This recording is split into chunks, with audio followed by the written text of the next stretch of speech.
नमस्कार प्रणाम। हम भोजपुरी गायक टुनटुन यादव और हम बता देता नहीं कि ये गलत बात है कि हम वो हर कास्टों के कलाकार को दिस दैट करता रहता है लोग, तो हमें बुरा लगा और साथ ही साथ हमें भी किया है लोग, तीन चार बार कर दिया है लोग, तो कहीं ना कहीं मुझे ठेस लगा।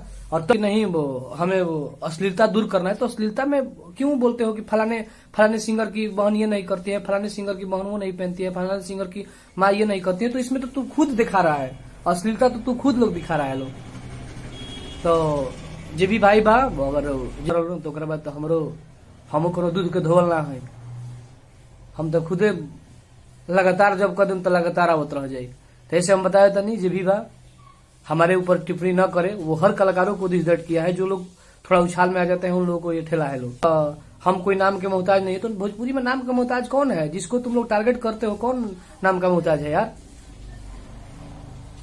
जितने कलाकारों को तुम लोग टारगेट करते हो, दिस दैट करते हो, तो कौन कलाकार का जो थोड़ा चलने लगता है उसको आप लोग टारगेट करते हो? टारगेट ना करेंगे तो हम फिर करने लगेंगे। हम किसी से कम थोड़े ना है, हम कभी किसी से कम नहीं अपने आप को समझते हैं। लेकिन उन लोगों को सबक सिखाना जरूरी है यार। जब मन तब जो भी जिसके विषय में कुछ दिन पहले आप लोग करिएगा, तो फिर हम थोड़े ना छोड़ने वाले, हम किसी को छोड़ने वाले नहीं है। तो इस वीडियो को आप लोग हमारा देखिए और हमारी भावनाओं को समझिए और उसके बाद दिस दैट आप लोग करिए।